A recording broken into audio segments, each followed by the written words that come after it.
Hey guys, this is John. Welcome back to my analysis of the Charlotte Memorial Day weekend rapid event that I participated in about a week and a half ago. So we left off with round two, that very topsy-turvy marathon round two. Go ahead and check that video out if you missed it. It's the last video that I posted. Today we're going to look at round three. This was a game I played against Anthony Parker, US Chess Federation 21-29. He has been over 2,200 before. Incidentally, I actually know Anthony from way back when we were kids. We used to go to the same chess camp and played in some of the same tournaments, so I was somewhat familiar with him. Before we get into this game, though, I just wanted to give you a little background of what it's like to play a tournament like this. So just a reminder, all the analysis we've looked at for this event, these games all took place on the same day and within a few hours of each other. Okay, so even though the time control is game 45 plus 5, 45 minutes with a 5-second increment, these games are pretty much bang, bang, bang, back to back to back to back, because there were 4 rounds total. So I can even tell you the round times if you're curious. The first round was at 10:30 a.m. This is on a Saturday. Second round was at 1 p.m. Third round's at 3 p.m., which is the one we're seeing here. And the final round's at 5 p.m. And I mention that because the emotions that you experience and the adrenaline rush from playing these games and then having to mentally reset and play another game with all the tension, people watching, all of the decision making, it gets to you. Even for me, who's been doing this for many, many years and is quite familiar with the stress of tournaments, especially American tournaments, where they try to jam as many rounds as possible into a day oftentimes. And I think I had a brief break for lunch after round one. So after the 10:30 round, that first game against Rastelli, I went and got some Jimmy John's, which is a sandwich place. Quickly ate that and then came back and played round two. But this game I played against Parker, round three, I had maybe 20 minutes because my game against Stoll in the previous round went the distance. It was the final game of the round. So I'm still feeling the adrenaline for sure from that game. And now I got to try to mentally reset and play this game. So a little backstory there. Let's get into it. I had the black pieces. He opened with a surprising move, F4 on move 1. This is Bird's opening. I was not expecting this at all. Again, because I know Anthony a little bit, I do know that he's an E4 player. So I was expecting E4. Maybe I would have got another Scandi. I would have just made a game time decision. All right, who are we kidding? You guys know I would have played Scandi. But he played F4. And I usually play D5 here against this opening, which is what I did in this case. I try to treat the position as if it were a Dutch defense in reverse.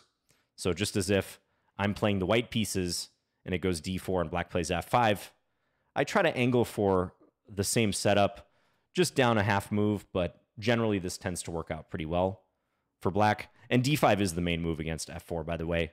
There are a number of things you can play. There's even lines like E5 if you want to go for Fromm's Gambit. Funny story about this. I actually played this one time against a local player, and I was all ready to go into these Gambit lines, which I thought were a lot of fun for black, where you're threatening this and whatnot, and crazy stuff can happen where you gain a lot of fearsome-looking compensation. But my opponent after E5 actually played E4, and I was forced to play the black side of the King's Gambit by transposition without any prep. I didn't know what I was doing, and I got completely rolled over. So if you try to out-weird players who are already playing offbeat openings, in my experience, it generally doesn't work out too well. So I stick to the script, and I play what I'm familiar with. So D5, he plays knight F3. I play G6, I go for the fianchetto. Because white has not occupied the center with a pawn, they have not put a pawn on D4, I do think this fianchetto logically makes a lot of sense. White could play D4 if they want, but then we're looking at a stonewall type formation where the E4 square may be weak for white.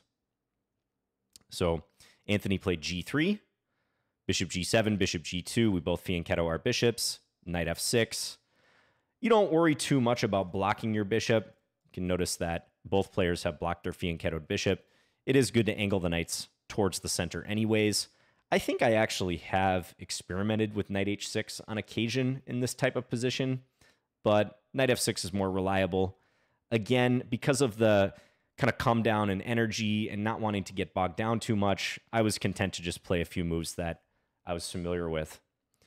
So we both castle at this point. Anthony plays d3. So now we're firmly in reverse Leningrad Dutch territory. So if you look up Leningrad Dutch, I won't show it on the board here, but same setup, just colors reversed. So I had some familiarity from that. I played the black side of this position before too. So I went ahead and played c5, grabbing more central space. I've also played b6 on occasion, looking to fianchetto this bishop in order to contest the e4 square in the future. Because oftentimes white is looking to push pawn e4.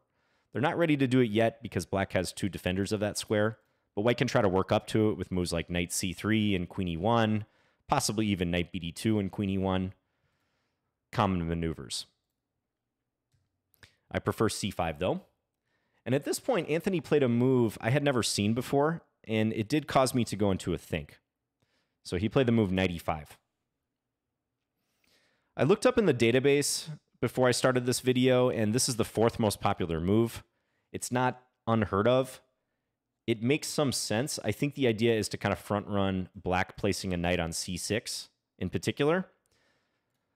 So the most common moves instead are c3, being flexible with the pawns, queen e1, which is an idea I mentioned before, looking to go e4. You also voluntarily take the queen off of the same file as black's queen. And finally, knight c3, which, again, if you're familiar with that Leningrad Dutch line, you'll know that often white plays, trying to induce, or black plays rather in that opening, trying to induce d4 so that the knight can come here. This produces an interesting pawn structure where if white knows what they're doing, it's not all that bad to have these doubled pawns, and they actually control quite a bit of territory. But knight e5 caused me to go into a bit of a think, even though I was trying to avoid that. I was trying to figure out how I should deal with this because although black could play knight c6, I wasn't so thrilled to allow the exchange and the doubled pawns. It just didn't seem that I could easily get rid of these pawns. I wasn't keen to play some line where I had these weaknesses for the rest of the game.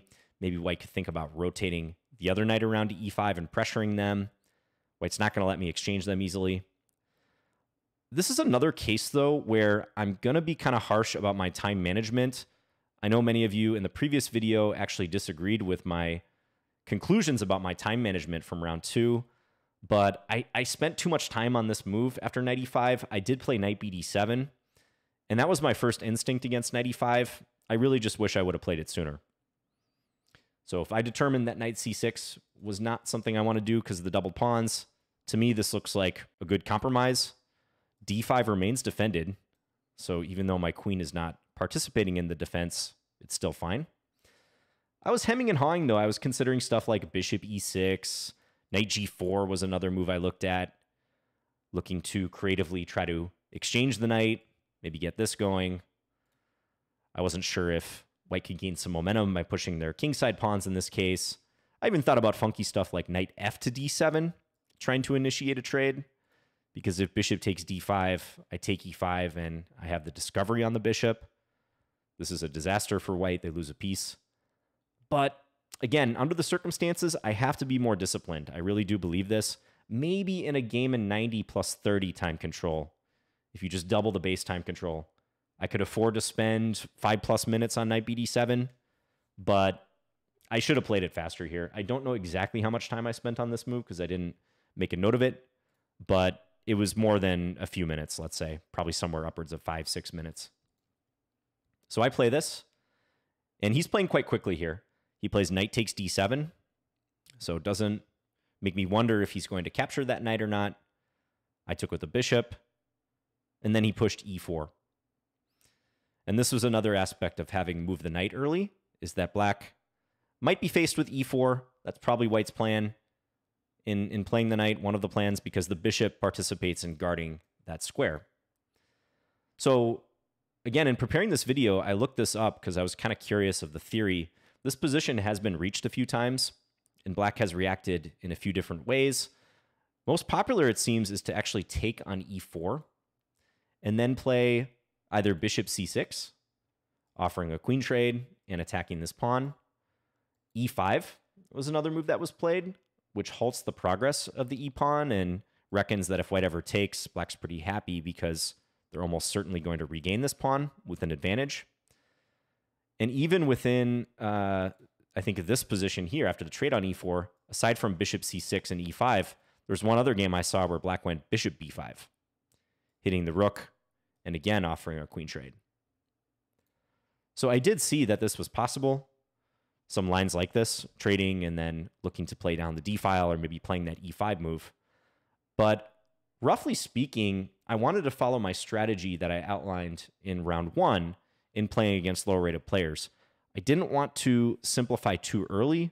I didn't want to reduce the complexity of the game. I felt like I should already be at least equal here. I have all my pieces in the game, whereas white has to get these two minor pieces into the action. I shouldn't say I have all my pieces. My major pieces are still a little questionable, but certainly from a minor piece standpoint, I'm ahead of white in development. So I felt like I had already accomplished the task of achieving equality as black in the opening, which is always something nice to achieve. And I wanted to keep things a little more complicated and hopefully also slow my opponent down. So I decided to play bishop c6 right away, not exchanging pawns, but going for the move that reinforces the center and gives white an option. Do they want to take on d5? Do they want to push e5 with tempo? Do they maybe want to choose an in-between option, something like queen e1 and reinforce? I had something planned against this one, though. If you want to pause your video and try to figure out what. So what would be strong here for black? Okay, so I saw that if this happened, I could play d takes e4, d takes e4, and then capture on e4 in one way or the other. Let's say knight takes e4. Because on bishop takes e4 in reply, I have this move queen d4 check, hitting the queen, and I'm going to pick up the light square bishop. And not only is white going to be down a pawn, they have big problems because the light squares are an absolute disaster for white. You could see if king h1, bishop takes e4, this is already going to be forcing white to give up the queen to try to stagger on for a few moves because they're staring down the barrel of mate here.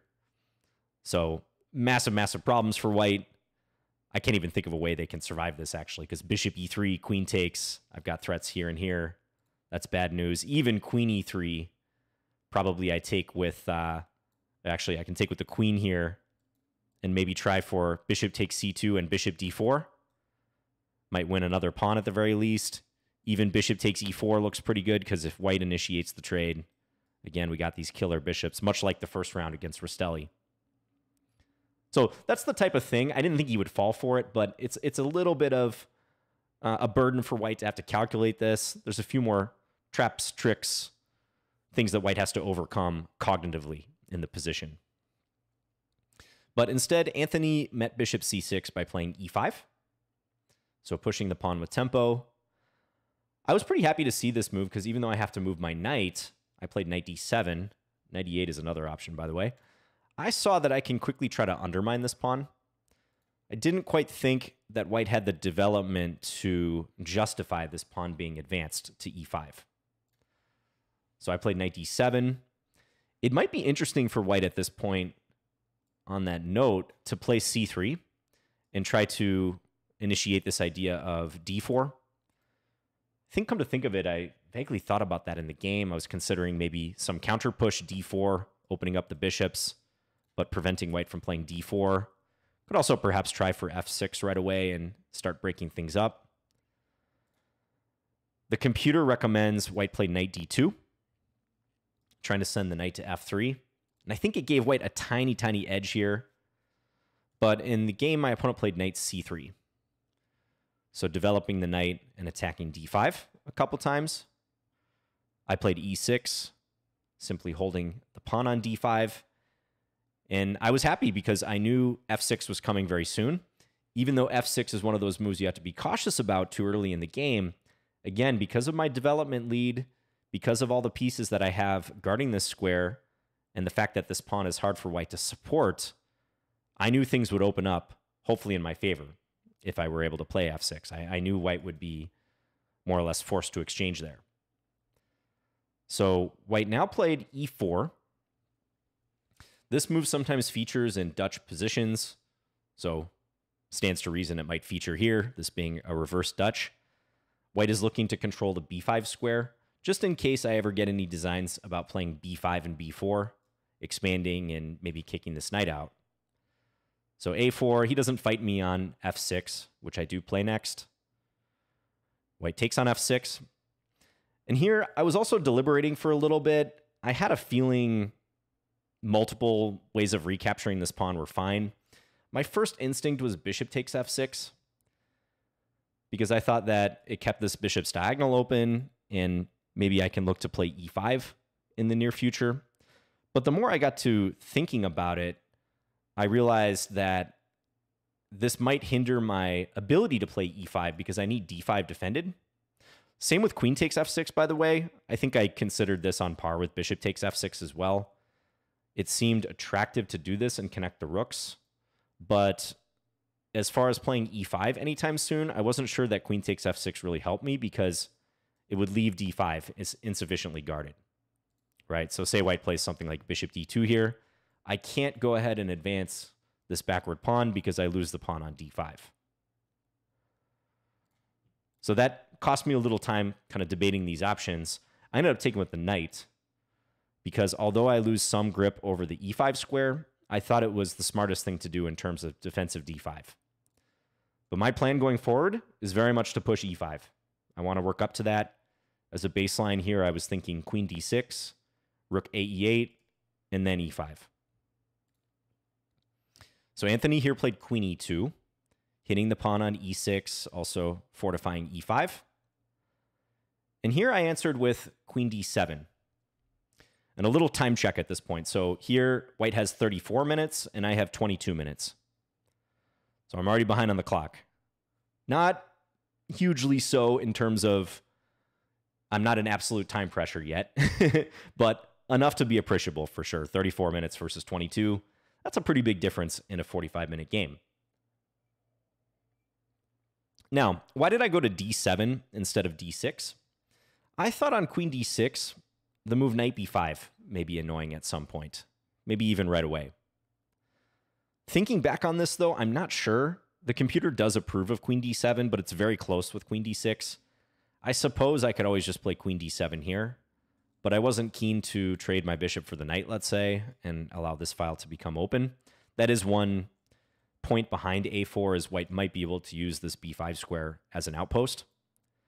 So I was sort of hemming and hawing. These are the sort of micro decisions that do cost time in a game, in my experience. So I played queen d7 just to try to stay out of range of the knight. And I figured I can play rook a e8 and then work my way up to maybe playing e5 when things had clarified a bit more in terms of whether knight b5 is a threat. I thought a6 somewhere might be useful in this regard. In reality, though, the computer shows almost no difference between these two moves, queen d7 and queen d6. So he responds with bishop d2. And if white's development in this opening looks quirky, that's a pretty logical reaction, I think, to what's going on. That's some of the Dutch positions for you. And again, look up the Leningrad Dutch and some of the theory that can come out of that opening if you're curious.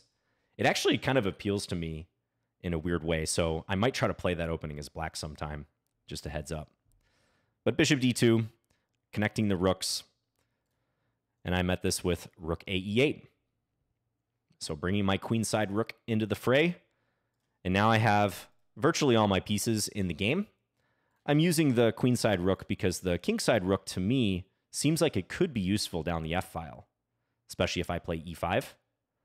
Whereas if I play rook fe8, yes, this rook can assist in playing e5, but I'm looking at this rook over here and wondering what it's going to do because I don't see it being useful on the a-file, certainly not the b-file, c-file, maybe the d-file in helping d5, but rook a e8 feels much more harmonious with where the battle is shaping up, which is in the center if I'm going to organize this e5 break. So now white played a move to me that looked pretty risky, bishop h3. And he's playing pretty quickly here. The last several moves have been played quite rapidly. So bishop h3 does apply some pressure to e6. White isn't threatening to take the pawn. I have enough defenders. But why did it look risky? Well, I saw that if ever I play d4, which is another pawn move I can consider, that my bishop is going to have this massive diagonal in some cases. Absolutely massive diagonal to work with. So it seemed a little odd to me that white would just willingly surrender that diagonal.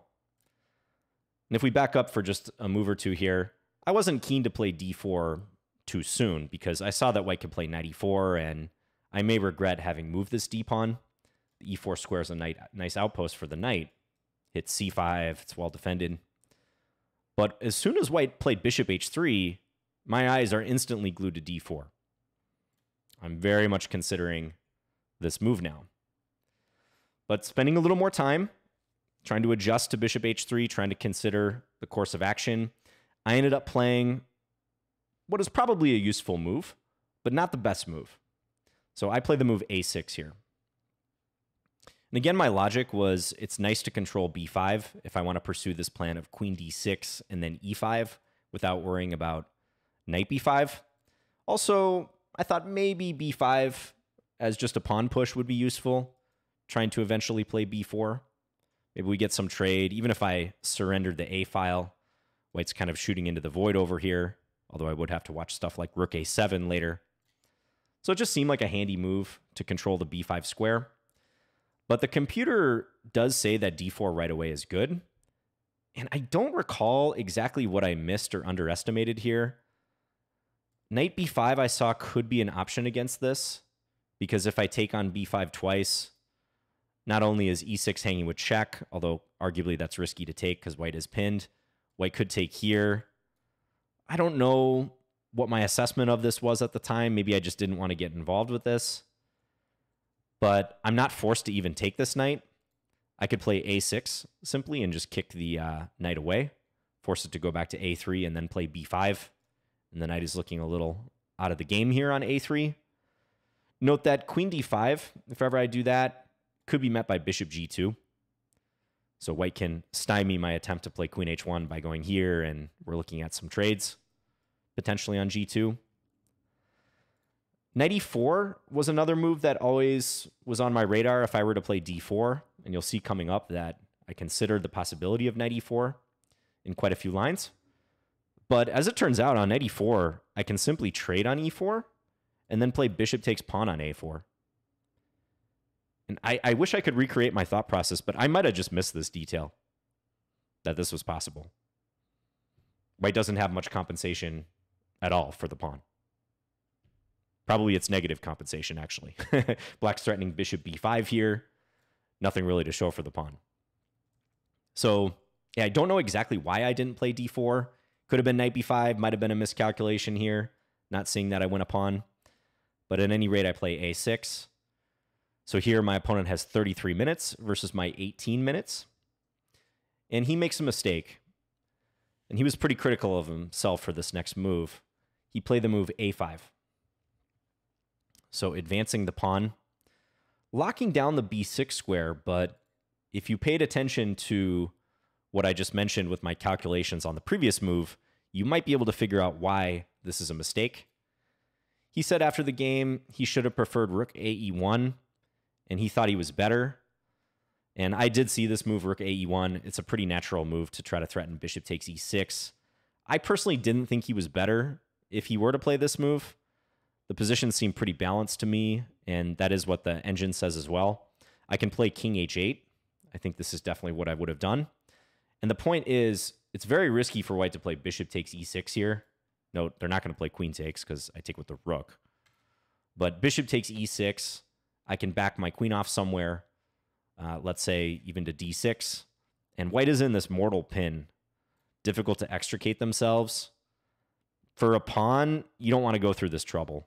I have bishop d7 on tap, maybe d4. Even if I were to play queen d8 or something, I think black has fantastic compensation with d4 on the way. So this would have led to an interesting battle. I don't know what the evaluation is here. Yes, I have trouble playing e5 in the short term. I can't do that. But white can't really blockade the e5 square for very long. If they put the queen here, I can consider moving my knight and just kicking it away. Probably there's immediate problems like this. Notice that white's knight on c3 is 2 squares away diagonally from the e5 square. This is an interesting geometric thing to point out. If white could teleport their knight to e5, I like white's position. But if a knight is 2 squares away diagonally from a certain square, it takes them a minimum of 3 moves to reach that square. So you could imagine, this is even with the knight being unencumbered. 1, 2, 3, 4. Oh, actually, sorry. I think it takes 4 moves for them to reach that square. It's even more than I thought. So yeah, that would be a lengthy maneuver even if it was possible. But in the current position, way too much traffic to even consider something like that. So that's why I think the position is complicated after rook ae1, king h8. Would have been interesting to see, though. Instead, white played this move, a5. So I mentioned this was a mistake. If you want to try to pause your video and figure out why, go ahead and do so now. Black to move.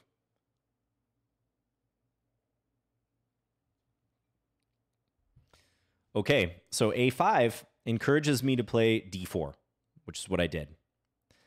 Because importantly, if white plays knight e4 now, which is the natural move to try to block my bishop and keep the knight centralized, I have knight takes e4, d takes e4, and then bishop b5. Winning the exchange, hitting the queen and then picking up the rook behind. White doesn't have a pawn on a4 anymore.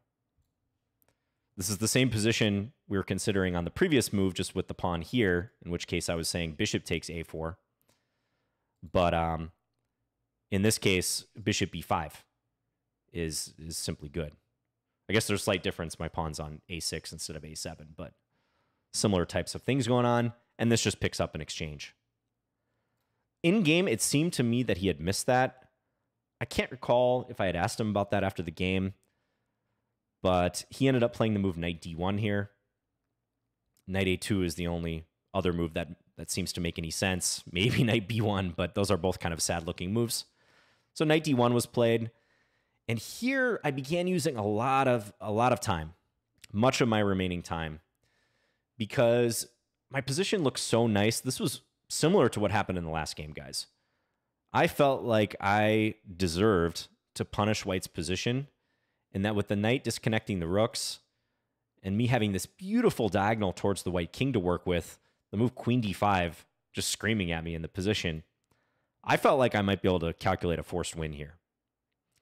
So I start spending time, but I begin to notice problems. This is frustrating. You sense your position is good. You maybe sense that you're about to win the game if you handle it correctly, but you start running into roadblocks as you're calculating. So I just made a note that I spent about half of my remaining time, my remaining 16 minutes, on the next move that I played. So I definitely considered queen d5 at length. It threatens queen h1, which is not a check white wants to allow. Problem is, white can play this switch back with the bishop, so bishop g2. I was looking at this, and then we can get a big old trade on g2. And then I thought, well, even though the queens are off the board, I push e5, and isn't white still kind of disorganized? If we get a trade on e5, I have rook e2 coming into the picture, maybe knight g4. It seemed like playing something like knight f2 would always burn some time for white. I was considering lines like this where it begins to look like, well, not even begins to look like, it is a massive tactical issue for white dealing with the pin on the knight. But on king takes g2, e5, I thought white would play knight f2 right away. So not capturing on e5, just knight f2 right away. And on e takes f4, I think I spent most of my time looking at bishop takes f4 and being uncertain of the evaluation here, with bishop d6 possibly being an idea for white. Turns out the engine does like black after rook e2. However, the engine says g takes f4 is even better for white. Kind of an ugly move from a structural standpoint, but it doesn't give black much of an advantage here, if at all. I can play my rook into e2, but after rook a to d1 to defend the bishop, I don't think I can keep the pressure up long term. So if knight g4, move that was annoying in some other contexts that we just looked at, here, because the f file is semi-blocked, white can play something like king g3. escaping the pin and threatening the knight. And we might just get a big old liquidation here. And yes, I have a minor structural advantage to work with, but the engine is showing triple zeros in this position. Equality.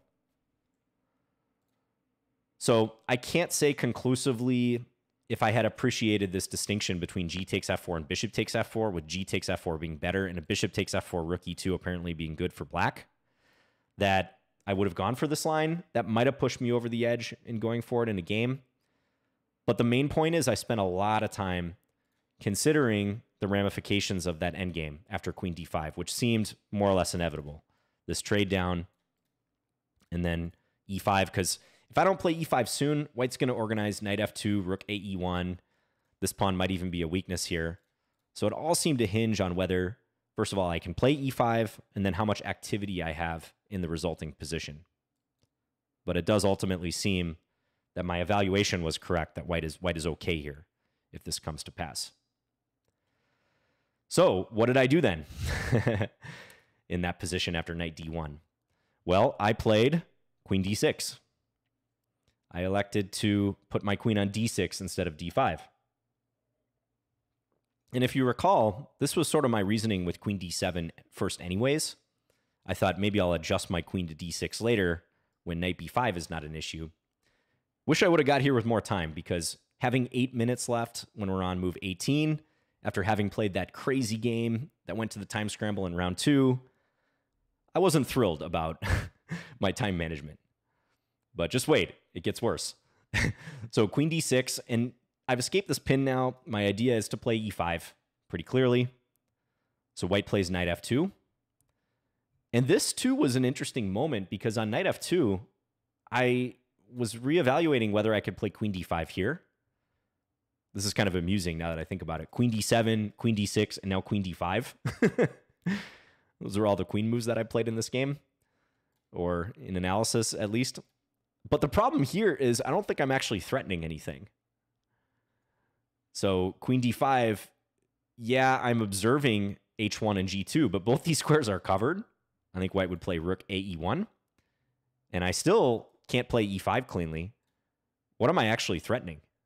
And I saw that this knight could come to e4 in the future in a lot of cases. One of these positions that visually looks attractive, but there's no meat on the bone here. Also, white's threatening bishop takes e6, by the way. So that was kind of frustrating. So ultimately, I played e5. And at this point, I have a 10-to-1 time disadvantage, guys. I am not proud to admit it. I have a 10-to-1 time disadvantage. Made a note about this. I'm under 2 minutes here against my opponent's 20-plus minutes. Not good. Don't recommend. Cannot recommend. And this is, once more, just my biggest issue in chess is managing my clock. And we see another situation where it's from objectively a good position, and a position I would probably take if you just showed it to me at a glance, but not finding a clear way forward, trying to be too, if not perfectionist, too deterministic about how the game should go. Like wanting clarity in terms of how I'm able to punish my opponent. And that gets me into trouble. It's a tendency I'm obviously well aware of at this point, and I'm going to continue trying to work on, not only in my over-the-board games if I play more tournaments in the near future, but online. I have to be content, if I'm going to improve on this issue, with playing moves that keep the pressure up and don't necessarily try to clarify a position or clarify an advantage, and just be content with building it. And even saying to myself, maybe I'll forego the chance for a larger advantage, but I'm going to leave myself some time on the clock so I can work through some complications later, versus even if I get a slightly larger advantage, having this massive, massive time pressure all the time to deal with, because time is the ultimate extra piece in chess, right? We can't ignore the clock. It's absolutely just as legitimate as anything that's happening on the board. And I'm overweighting what's happening on the board versus what is going on the clock too, and I need to work on it. So yeah, under 2 minutes versus my opponent's 10 plus. I did write down a couple more moves, but after this, I made a decision not to write the moves because I thought it was insane to do so. Again, if you're below 5 minutes in a tournament like this, you do not have to keep score. You do not have to physically write the moves. Otherwise, you do. Or if your opponent's below five minutes, you don't have to keep score. So e5. Now, fortunately for me, I was quite confident about how the next few moves would go. I knew this e5 move because of the introduction of the rook against the white queen here, threatening to take on f4, would force white into the coming sequence, which results in a queen trade. So white played f takes e4. I played rook takes e5, hitting the queen. And now, if you want to pause your video and haven't figured it out already, what does white have to do here? There's only one good move for white that keeps white in the game. Okay, so white has to go for the pin, bishop f4. They must do this. Retreating the queen to d1 would be extremely sad, and it allows queen d5. Now, even though, again, I'm not threatening anything in particular, I don't think white's going to survive this because maybe they got to get creative with c4 or something to try to push my queen, but I can take en passant. I have things like rook h5 coming, threatening rook takes h3, a little deflection. No. This is not good for white with knight e4, this jamming move not being possible without losing something. So bishop f4, he saw this, I saw this, we knew this was coming. And that's a pin on my rook, but I took on e2. He takes my queen on d6. And this was the position a couple moments ago when I was deciding to play e5. And actually, I think even before when I was deciding to play queen d6 back here, I was envisioning because it just seemed like this sequence was pretty logical. And white needs to scramble to reduce the tension. So despite the extreme time pressure I'm starting to face, being under 2 minutes, at least I predicted this sequence with a high degree of accuracy. And I had made up my mind that once we get here, bishop takes d6, I was going to play rook fe8. And I think this was a great decision. I'm going to give myself credit for this one. You guys know I like the pats on the back. Important to, have positive self-talk, right? So rook fe8. Originally, it seemed to me rook d8 was more to the point, hitting the bishop. And then bishop takes c5. White goes up a pawn, but I can play rook takes c2, getting the pawn back, maybe hoping to attack this and this. But I couldn't help this feeling that this rook was actually a target here. So I felt maybe white would play bishop b6, or in some cases I was seeing bishop e7 being an issue. I couldn't shake this feeling that the rook was not very well placed on d8. It was too passive. So I played rook fe8, which also helps control e1. My opponent took on c5, so he captures the pawn. And then I think I made another good practical decision. Once more, one that I had planned a few moves ago. So I could play rook takes c2 here, hitting the bishop, but white will play bishop takes d4, and I have to prove compensation for the pawn. So instead, I just played knight d5, activating my position. Knight jumps to the center. This allows the bishop to assist in guarding d4, and I love the fact that knight e3 is hanging in the air, attacking the rook on f1, also hitting c2, and I'm keeping open the option of rook takes c2. Again, despite the time pressure, giving my opponent chances to go wrong, trying to keep the tension. Even though I'm down a pawn, I felt like I was a little bit better here, just from an ease of play standpoint. But the clock is, of course, going to be a big problem, So Anthony met knight d5 correctly. He played the move knight e4, centralizing the knight. This is the disadvantage of my knight going to the d5 square because I do block my control of that square. So I had a feeling this would come. I played rook takes c2 now. So I even up the material. And this is an interesting position. So all 4 minor pieces remain on the board, plus a pair of rooks. I do think this position is probably close to equal, but white has to defend properly. At this point, it seems important for white to play something like rook f2, in my opinion. I gave this an exclamation point in my analysis, trying to neutralize the pressure on the second rank. This also defends through the black rook to the b2 pawn. We could have a trade, or maybe I could try knight e3, anchoring the rook. I was looking at a line like this. I remember in-game furiously trying to calculate this with my remaining time. Bishop takes on e4, d takes e4, d3. This was a line that flashed through my head, and I thought, well, This pawn looks dangerous, anchoring the knight, and bishop takes b2 is a threat. Having analyzed this now, though, without having the stress of the clock ticking, the engine saying white is fine after rook d1, attacking the pawn. These bishops really are quite powerful, so stands to reason white can probably work their way out of this. But in the moment, I thought I would at least be able to simplify and force white to play some accurate defensive moves after this rook takes c2 move. Maybe white could play b4 as well. This is apparently another interesting option that keeps white in the game. Looks still kind of fun for black to me, knight c3, knight e3, but the computer thinks that white is in the mix. But instead, white played a move. I really didn't understand this move. He played rook c1, attacking my rook. But I was more than happy to meet this with rook takes on b2. So scooping a pawn. Again, I have d4 defended, so white can't play bishop takes d4. And I am considering if this knight ever leaves the e4 square. So say white were to play knight d6 now, attacking my rook. I'm considering sending this rook down to e2 and establishing this powerful pigs on the 7th, pigs on the 2nd arrangement of the rooks. As long as I can keep my own king safe, like I control the e6 square, there's no bishop e6. I don't see much that white has here. So I don't know if white thought that rook takes b2 would allow them some sort of activity here, but that was a definite mistake, and white compounded it with their next move. So he played the move knight g5.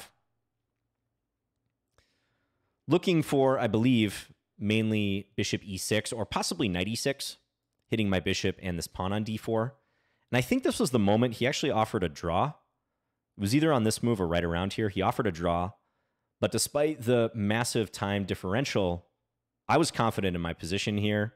And most importantly, I really wanted to win.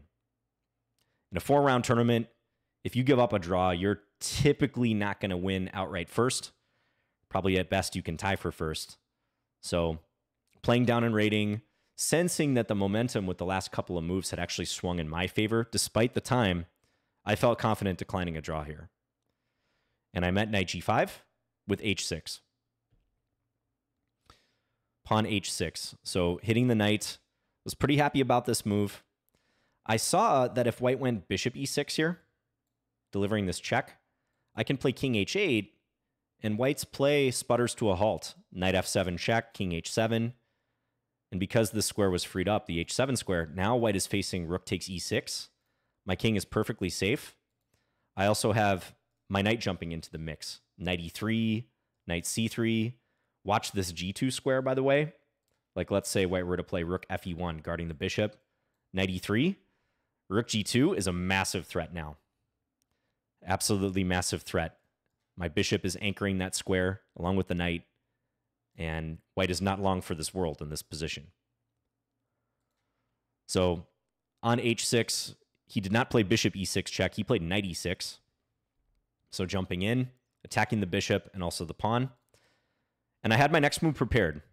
So when I was considering my response to knight g5, I knew what I was going to do here. I would say this is the last major critical moment of the game. So black to move. What should black play? There's only one truly good move here. See if you can find it.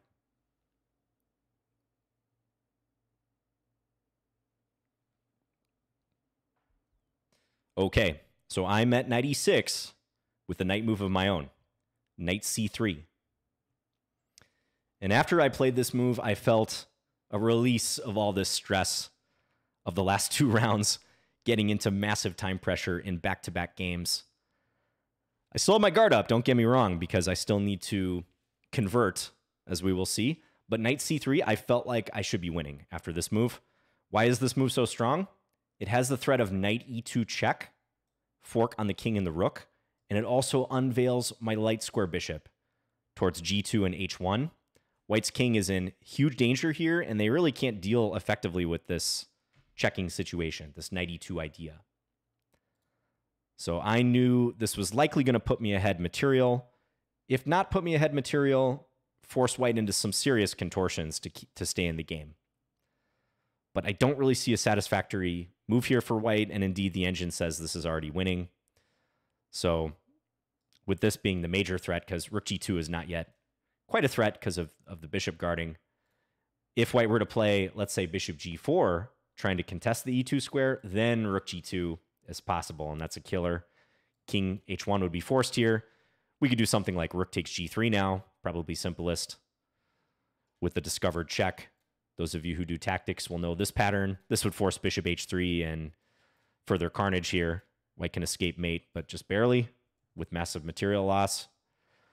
I saw that if white plays knight f4 in response, probably simplest would be g5. So kicking the knight.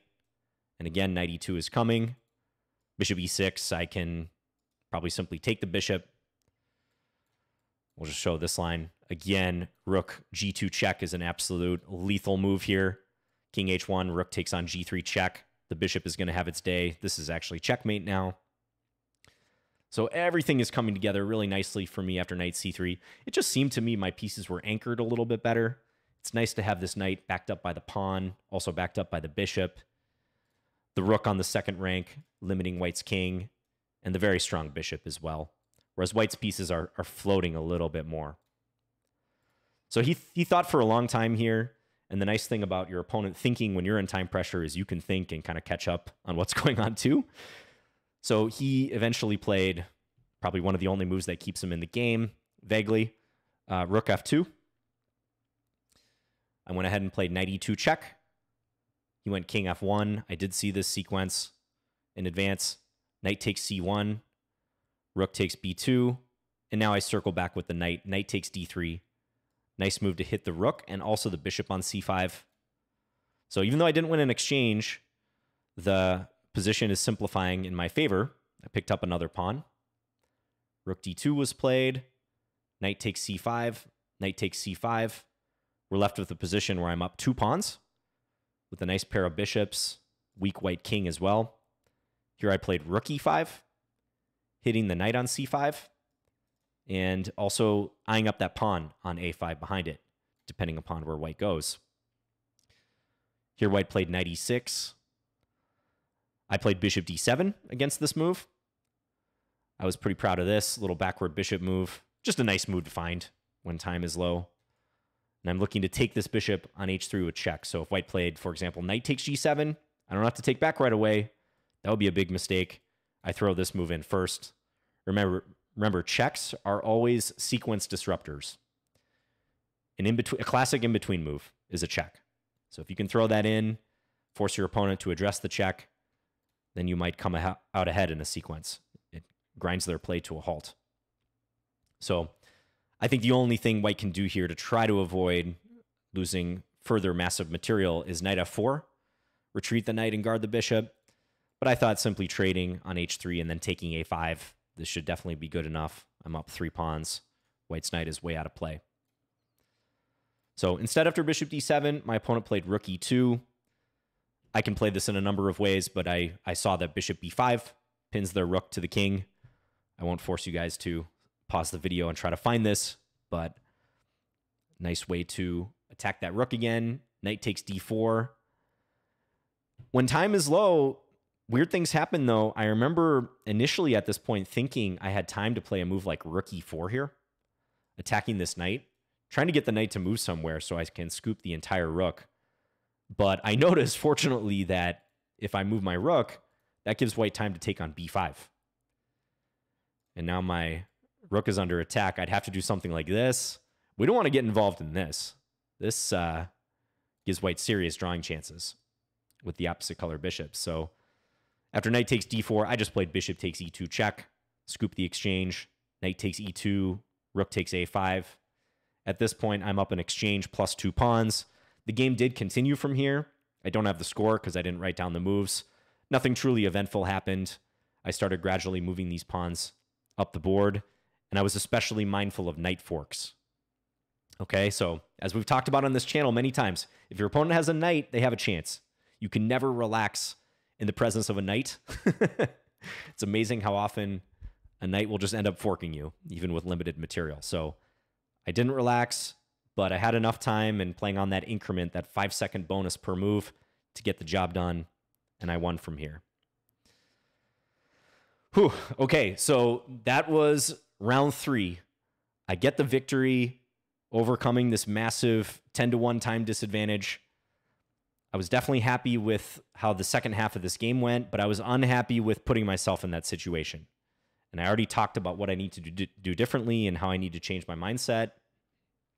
I'm not, ashamed to tell you guys about my time struggles because hopefully this is relatable. I mean, chess is very difficult, if you haven't noticed, not only managing what's happening in the actual chess game, but under the constraints of the clock, which is just huge.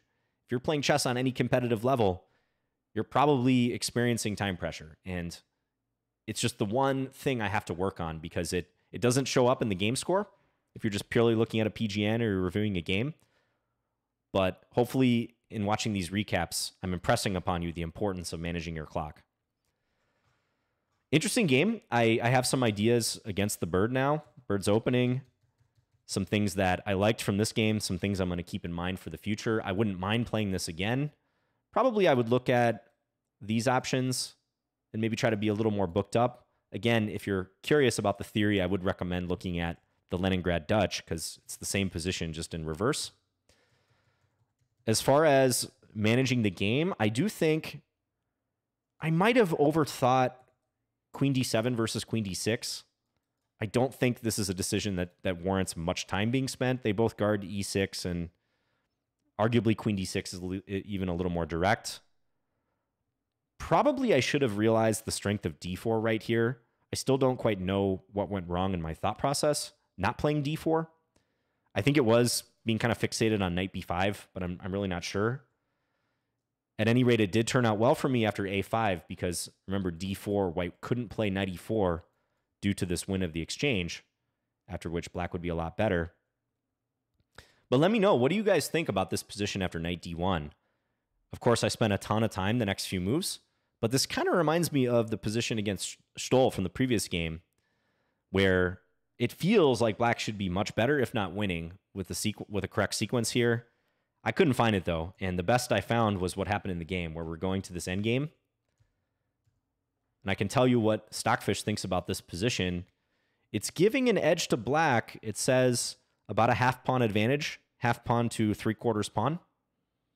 So I think I made a correct call here, but in game I was disappointed that I didn't get more. So, in fact, here it's saying knight d5 is not even the best move. It does suggest I take first, and on bishop takes d4, then play knight d5. It claims that black is better in this case, probably because of white's weak pawns and the pressure. White is up a pawn here, but maybe similar to the game in the sense that they're going to have struggles. But let me know what you think about this phase of the game with white's knight hitting d1. That was really the thing. I thought this was my window of time if I'm going to capitalize. I looked a lot at queen d5, just didn't see much after bishop g2. By the way, knight f2 might even be playable here for white, which is that funny circumstance, again, where it looks like I should have something, but it's not so easy to it's not so easy to prove that. E5, rook ae1 is apparently possible because if takes on f4, guess what? White has bishop e6 check before I can think about mating them on g2 or winning their queen. Checks are showstoppers. And this is also met with check. So again, no queen g2 mate. So one of these positions that looks better than I think it actually is. I think black is better here. The computer, just to bring this full circle, actually recommends, I forgot to mention this, it recommends knight d5 in this position. So it says, yeah, use the d5 square, but don't even put your queen there. Put the knight there. And it suggests on knight f2 to play knight e3. Jumping into the position, bishop takes e3, d takes e3, opening this. And if white dared to take the pawn on e3, well, now the bishops really flex their muscles because with the dark square bishop participating, for me, which was kind of a non-combatant for much of the game, I actually am threatening queen h1 mate in this case due to the pin. So yeah, I'm kind of curious what you guys think about this moment, time usage-wise, how you assess this position. And very fortunate that I worked my way out of this and I kept my cool in time pressure, even declining the draw. But again, by the time I declined the draw, despite the time differential, I felt very confident about my chances here. Okay, so that was the 3 o'clock round, round 3. Having won this game, I was on 3-0, and in the next round, we will see that I play the strongest player in the field, Grandmaster Bortnik. So stay tuned for that recap coming out in a couple days. Thanks for watching, guys. Appreciate all your kind comments. These videos do take more thought to produce, but I'm really enjoying them. And thanks again. Let me know your thoughts, questions, feedback in the comments. Bye, guys.